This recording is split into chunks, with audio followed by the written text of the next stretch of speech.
Bonjour! Aujourd'hui, on va s'intéresser de plus près à la comédie de Molière. Mais attention, pas juste pour s'amuser.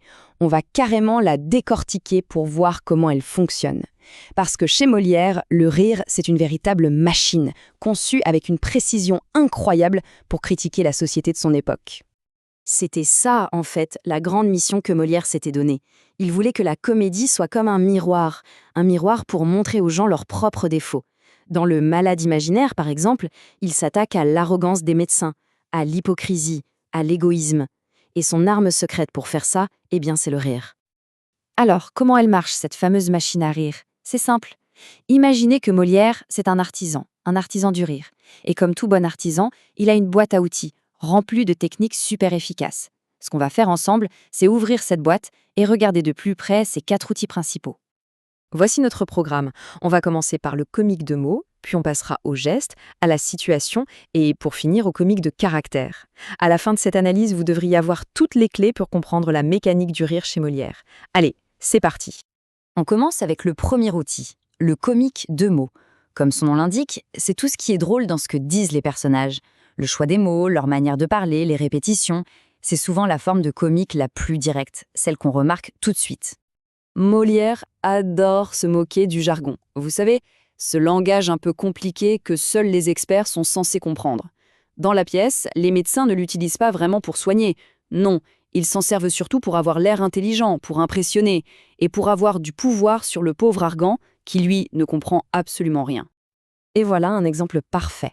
Ici, le jargon devient une arme. Monsieur Purgon n'explique rien du tout. Il lance une espèce de malédiction avec une cascade de mots compliqués qui font super peur.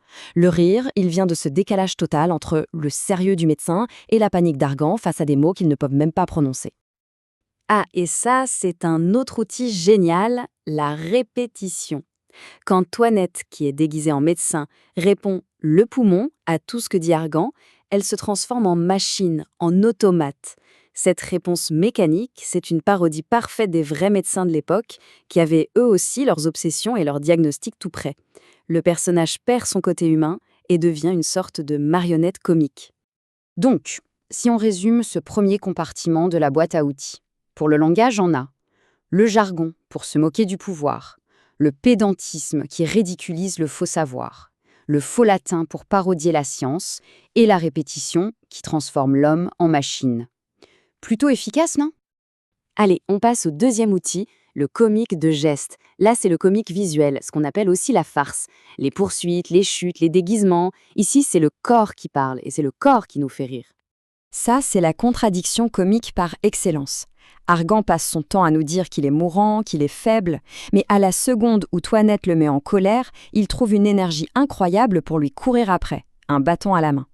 Son corps contredit complètement ses paroles. C'est la preuve visuelle que sa maladie est bel et bien imaginaire. Le corps peut aussi être un instrument de manipulation. La petite Louison, par exemple, menacée par son père, elle a une idée de génie. Elle fait la morte. Et Argan, qui est super crédule, tombe dans le panneau immédiatement. Il passe de père tyrannique à père désespéré en une seconde. C'est une petite répétition avant la grande scène finale de la fausse mort. Le déguisement, c'est un grand classique de la comédie, bien sûr, mais Molière il l'utilise de manière très maligne. Quand Toinette enfile une robe de médecin, elle ne change pas juste de vêtements, elle change de statut social. La servante devient tout à coup une figure d'autorité. Et là, elle peut enfin se moquer ouvertement de son maître et de la médecine sans risquer de se faire punir. Le costume, à lui seul, inverse la relation de pouvoir. Troisième outil de notre boîte, le comique de situation. Ici, le rire ne vient plus d'un mot ou d'un geste en particulier, mais de la situation elle-même. C'est l'art de créer des scènes confuses, des malentendus, ce qu'on appelle un imbroglien. Et l'outil numéro 1 du comique de situation, c'est le fameux quiproquo. Qu'est-ce que c'est? Eh bien, c'est un malentendu parfait. En gros, c'est un dialogue de sourds. Deux personnages ont une conversation qui a l'air tout à fait normale, sauf qu'en réalité, ils ne parlent pas du tout de la même chose. Voici l'exemple parfait dans la pièce. Argan décrit le mari qu'il a choisi pour sa fille Angélique. Mais elle est persuadée qu'il parle de Cléante, l'homme qu'elle aime. Et le résultat, c'est que leurs réponses sont en parfaite harmonie. Oui, mon père. Sans doute. C'est absolument hilarant pour nous, le public, parce que nous, on connaît la vérité. On savoure ce malentendu en attendant le moment où tout va finir par exploser.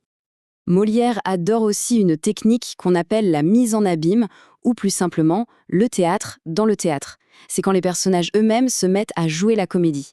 C'est une astuce géniale qui leur permet souvent de dire des vérités qui autrement ne pourraient pas être dites. Et là, on arrive au sommet de l'astuce. Toinette, la servante, devient la metteuse en scène de la pièce. C'est elle qui donne des ordres à son maître. Elle lui demande de jouer un rôle, celui du mort. Argan devient donc un acteur dans sa propre maison. Et le but de tout ça? Arrêter de jouer au malade pour enfin découvrir la vérité sur les sentiments de sa femme et de sa fille. On arrive maintenant au quatrième et dernier outil. Et c'est peut-être le plus profond, le plus subtil. C'est le comique de caractère. Ici, on ne rit plus seulement d'une situation ou d'un mot, on rit du personnage lui-même, de son défaut principal, de son obsession, ce que Molière appelait sa marotte. La marotte d'Argan, son obsession, c'est bien sûr l'hypocondrie, sa peur maladive d'être malade. Et ce qui est crucial de comprendre, c'est que cette obsession, c'est le moteur de toute la pièce. C'est à cause de ça qu'il devient complètement égoïste, au point de sacrifier le bonheur de sa fille pour son propre confort. C'est ça qui le rend si crédule face au médecin, et c'est ça qui le transforme en tyran à la maison. La scène de la fausse mort, c'est un révélateur de caractère extraordinaire. C'est le moment de vérité. Béline, la deuxième femme d'Argan, a passé toute la pièce à l'appeler « mon petit-fils », à le couvrir de mots gentils. Mais dès qu'elle le croit mort, le masque tombe.